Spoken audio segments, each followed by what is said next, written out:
Seja muito bem-vindo ao canal Sala de Espera. Se você ainda não se inscreveu nesse canal, por favor, se inscreva e também aciona o sininho que é para você ficar sabendo dos conteúdos que vão vir por aqui.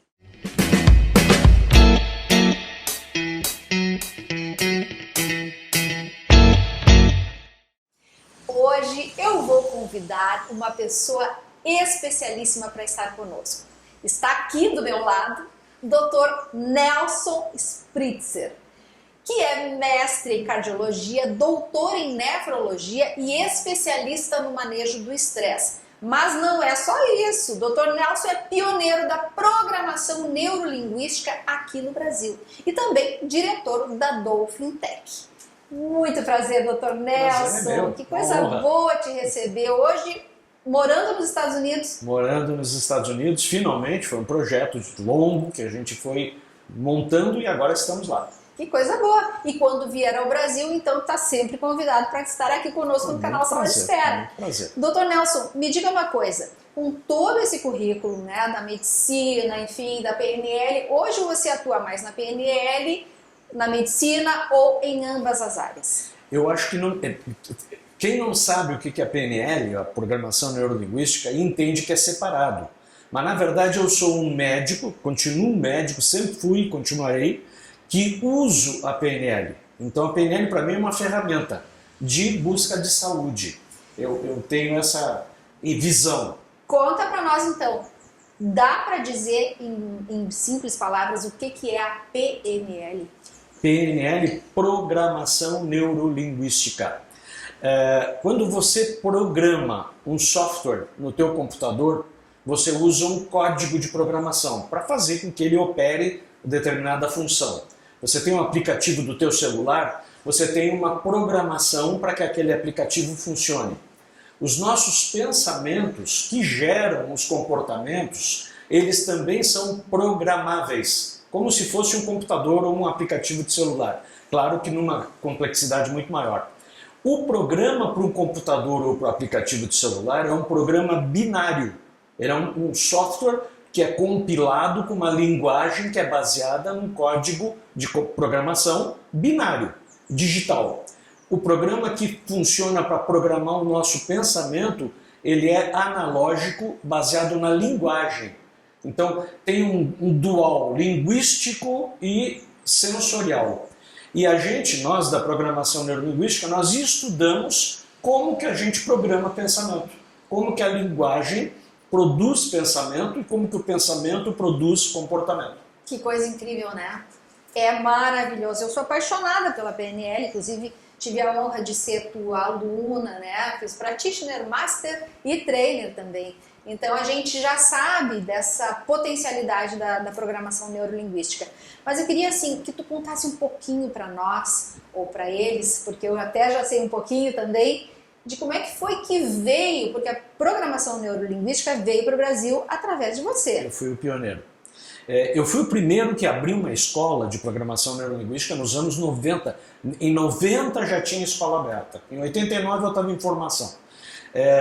Foi uma coincidência, eu estava num congresso de cardiologia internacional, cidade de Verona, representando o Brasil lá. Eu já era destacado na área da pressão alta, na área do estresse, e na cardiologia eu era chefe de serviço no Instituto de Cardiologia, já estava encaminhando meu doutorado na Escola Paulista de Medicina, e aí lá eu encontrei colegas, entre eles um colega que resolveu me apontar que ele estava estudando algo chamado Programação Neurolinguística em Nova York e que isto seria um instrumento bom para diminuir o estresse. Era uma forma, eu também estudava meditação, naquela época estava na moda meditação transcendental, para baixar a pressão sem precisar tomar remédio. Eu estudava maneiras alternativas de conseguir manter o controle da pressão arterial com um mínimo de medicação. E aí esse sujeito me deu a ideia de que, olha, lá em Nova York tem uma escola, um troço revolucionário, que mexe com o modo como a gente organiza o pensamento e dá um efeito tão bom como a meditação sem aquele ritual todo. Aí eu resolvi um dia que eu estava lá em Nova York ir atrás do endereço que ele me deu. E aí eu conheci uma figura, que até hoje somos parceiros, chamada Linda Sommer, que tu conheceste. Sim, sim. E a Linda Sommer, na época, era dona do Instituto da costa leste norte-americana, do Eastern NLP Institute. Ela, com o seu marido, Joe Yeager, fundaram essa escola e ela foi a primeira trainer mulher do Bandler, criador da PNL. Aí eu me entusiasmei com o que eu vi, conheci ela veio para Buenos Aires, eu me encontrei com ela em Buenos Aires, frequentei a escola de Buenos Aires enquanto ela estava lá, fizemos uma bela amizade, enfim. E aí ela me abriu o caminho para conhecer o Bandler, ela me deu a porta de entrada para o Bandler. Que é um dos... O criador, simplesmente da programação na época ele estava ainda dando aula e era o criador, era o modelo próprio da criação da ferramenta chamada programação neurolinguística. Eu, encantado com o que eu via a Linda fazer, com aquilo que a Linda me transmitia, e indo conhecer o Bandler, bom, aí foi um casamento perfeito. Aí eu resolvi trazer, eu vi que tinha impacto, era muito maior do que só controlar o estresse, era algo que mexe com o comportamento humano em qualquer área. Então, assim, é inestimável o impacto da programação neurolinguística. Resolvi dar aula disso. Eu já era professor de cardiologia, eu já era professor de hipertensão arterial, eu já era professor de pesquisa científica, então eu tinha bastante background para fazer uma coisa bem feita. E aí eu resolvi, vou incorporar a programação neurolinguística ao meu arsenal de ferramentas para a saúde. E num primeiro momento vou dar aula para os médicos. Quando eu vi, a maioria dos que vinham não eram só médicos, eram médicos, familiares e parceiros, etc. e tal. Escapou do meu controle, daqui a pouco o público que vinha nas minhas aulas não era mais médico. Sim. E aí, no início, os meus pacientes de cardiologia queriam fazer mudanças, diminuir estresse, diminuir ansiedade, resolver culpa, enfim, tratar as suas limitações pessoais e de vida. E daqui a pouco, quando eu vejo, eu estou cercado de gente que tinha outros problemas que não eram mais só de saúde física e que também queriam alguma ajuda. E dava para ajudar. Mas que tinham pressão alta também. Também, a maioria no início. Tá certo. Logo em seguida, não eram mais os da pressão alta. Certo. E daí foi passando o tempo, eu abri uma escola, a Dolphin Tech, se tornou a primeira escola brasileira realmente dedicada a ensinar programação neurolinguística. Tinha uma outra escola em São Paulo que não estava atuando, depois ela entrou em ação, vamos lá, e basicamente eu fui um pioneiro da programação neurolinguística no Brasil, aqui no Cantinho Sul, em Porto Alegre, sem muito barulho, não era a minha ideia fazer muito marketing, barulho, eu queria consolidar como fazer de um jeito sério algo que é sério. E, de novo, o tempo passou, as instituições se pulverizaram, o controle de qualidade não existe. Sim. Nós não temos ordem dos advogados da PNL, nós não temos CRM da PNL. Sim. Então hoje cada um faz o que quer, do jeito que quiser, com o nome PNL. E a maioria muito ruim, de má qualidade. E eu hoje moro nos Estados Unidos, percorro os Estados Unidos para tentar conhecer como que a PNL está lá, e lá também é a mesma coisa que aqui, má qualidade. Assim, ilhas de talento, de exceção, de qualidade, de gente fazendo com cuidado, e o padrão é aquela mistura coaching, holístico, quântico, sabe esses nomes? Então assim, vem muita mistificação, muito oba-oba e muito pouca consistência, que na verdade desvirtua do que realmente a programação neurolinguística é. Com certeza. Doutor Nelson, manejo do estresse.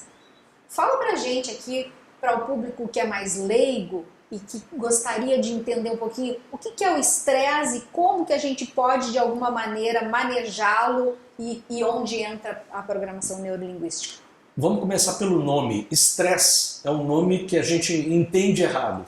O nome veio de um cara chamado Hans Selye, que era um pesquisador que deu esse nome, que ele estudou um fenômeno que é uma bifurcação. Você tem o eustresse, que é o estresse bom, positivo, necessário, a gente chama de entusiasmo, de motivação, então vibração, ele é um estresse, e você tem o distresse. Então, o eustresse, estresse positivo. O distresse é um estresse chamado vulgarmente distresse, que na verdade é uma bifurcação de um pedaço, que é o estresse que dá desgaste físico, que faz mal para as artérias, que faz mal para o coração, para a pressão, para o sistema digestivo, para o cognitivo, etc. e tal. O estresse é um aviso de que precisamos mudar. O estresse é uma forma, eu vou falar de um jeito mais poético, mas eu acho que aí o público que está nos acompanhando vai entender. O universo celebra mudança. O lugar onde a gente vive, o planeta Terra, o universo que a gente existe, o próprio corpo que a gente tem, é mudança o tempo todo. Nós somos filhos da mudança. Nós somos portadores de mudança. O fluxo normal das coisas é uma mudança constante. Adaptação, flexibilidade, evolução, aprendizado. Isso é mudança. Quando a gente não está mudando da maneira correta, na direção melhor para tanto o nosso propósito como o propósito coletivo, existem sinais de que a gente não está indo bem. E esses sinais a gente chama de estresse. Então, quando o sujeito nota que precisa mudar e muda, ele tem o eustress, o entusiasmo, ele tem qualidade de vida, ele tem alegria, ele tem saúde, ele tem vibração, ele tem força, ele tem energia. Ele acorda mais cedo, ele dorme mais tarde. E ele funciona enquanto dorme. Quando o sujeito tem que mudar, porque tem sinais que ele precisa mudar, e ele não aceita, ou ele nega o sinal, ou ele resiste à mudança, aí ele tem o distress, o desgaste, a doença, o sofrimento, a depressão, aí enfim, ele vai pagar um preço que costuma ser doença, que é o tal do chamado vulgarmente estresse, que é originalmente o Anselmi falava de estresse. E a programação neurolinguística entra como uma luva para a realização dessas mudanças que você está falando. Desde o início até o fim do processo. Primeiro para te ensinar a perceber sinais de que tu tem que mudar. Porque às vezes a pessoa nem nota que o mundo está avisando para ela que ela tem que mudar. O mundo está dando um pontapé na bunda dela. E ela não nota o sinal. Sabe? Passou de maduro que ela tinha que sair daquele emprego, passou de maduro que ela tinha que fazer aquela relação não funciona, ou devia fazer algo a favor de uma relação que poderia funcionar. Enfim, ela não nota, ela não percebe os sinais de que está no caminho que não funciona. Bom, então a primeira tarefa da PNL é aumentar a nossa capacidade de perceber a si, perceber a repercussão do que a gente faz, perceber os outros. A segunda coisa é, uma vez que eu percebo, como que eu faço para mudar? Então aí a PNL te dá uma série de ferramentas, estratégias, modelos, padrões, que você pode utilizar de acordo com cada contexto, para acelerar a mudança. A PNL não faz nada que você já não faria. Sim. Você, por exemplo, uma pessoa tem timidez. Eventualmente, ela pode, ao longo do tempo, vencer a timidez. Mas isso pode demorar 20 anos. O que a PNL faz? Ela dá uma acelerada que demora 10 minutos. Então, essa é a mágica da PNL. Em 10 minutos você vence uma timidez que você demoraria anos. É verdade. Ou às vezes com terapia, sem terapia, ou apesar da terapia tradicional. A PNL reprograma os teus circuitos e faz com que você fique mais eficaz. Então, aí, uma vez que a pessoa percebe sinais de que tem que mudar, aí ela tem então um cesto de ferramentas para conseguir fazer a melhor mudança possível. E a terceira coisa é verificar se ela está num bom caminho e se ela já chegou onde ela queria, que é o final da história, o feedback de sucesso. Então, como é que eu sei que eu mudei o suficiente? Como é que eu sei que eu cheguei onde eu precisava chegar, gostaria de chegar? Existem alguns indicadores, eu aprendo isso com a PNL. Claro. Doutor Nelson, estou falando agora, eu estava me lembrando, recordando com muita alegria, na verdade, das minhas aulas contigo, né? E eu agora me lembrei de uma delas, onde tu falava assim, claro, a pessoa está ali tomando medicação para hipertensão, né, que é uma das tuas especialidades médicas, fazendo tudo direitinho, aí toma ali enfim, tem um revés na vida e essa pessoa simplesmente, a pressão extrapola, não tem remédio que segure, e aí você vê que o controle do pensamento é o que realmente vai te determinar a questão da hipertensão, né? Então isso é uma linguagem bem chula mesmo, né? para dizer o quanto realmente nós somos os nossos pensamentos e o quanto saúde e pensamento andam ali caminhando junto. Uma coisa só, não dá para separar o corpo e a mente. Isso que é o erro de Descartes, né? Descartes é que resolveu para apaziguar a briga com a igreja na época medieval. Então diz, olha, a mente fica com a igreja, toma conta do espírito, e o corpo deixa para a ciência e a gente cuida da matéria. Mas na verdade é uma coisa só. Tanto é que a gente tem o efeito placebo. O que é o efeito placebo? É uma homenagem, dado, né, óbvio, verificável, de como é importante a nossa crença, o que a gente acredita, como impacto no nosso desempenho físico. Então você toma uma cápsula que não tem nada dentro, mas você acredita que tem ali um potente analgésico, aí você toma aquela cápsula, a dor vai embora. Aí você diz, viu, foi a cápsula. E que é utilizado em várias e várias pesquisas, né? A maioria dos principais remédios que a gente usa por aí tem muito mais placebo, efeito placebo, do que efeito realmente de eficácia. Perfeito. Doutor Nelson, infelizmente o nosso tempo aqui é um pouquinho reduzido para tudo que a gente tem para conversar e aprender com você. Para a gente encerrar, tu teria algo que pudesse falar para o nosso público para dar ali uma, digamos assim, uma dica de como controlar melhor o estresse, ou enfim, alguma coisa prática que possa ser feito? Existem muitas coisas que dá para fazer, mas vamos aqui, esse é bem objetivo e resumido. Se você tem algum grau de estresse, perturbação, que a gente chama estresse, dê uma verificada o que é que esse estresse está te avisando. É um aviso. Se você não entender essa mensagem, o estresse vai aumentar. Você tem uma dor nas costas, está te avisando algo. Então, o que essa dor nas costas está te dizendo? Você está carregando muito peso. Às vezes o aviso é literal. Às vezes a gente tem, por exemplo, açúcar no sangue que sobe. Aí eu às vezes pergunto para o cliente, para o paciente, digo, se você tivesse isso como um aviso da sua vida, o que isso significaria? Não é raro que o paciente começa a cair num estado diferente, e aí ele me diz, eu acho que a minha vida está muito amarga. E aí o sangue adoça. Então, torna a tua vida mais doce e o sangue vai botar o açúcar no lugar.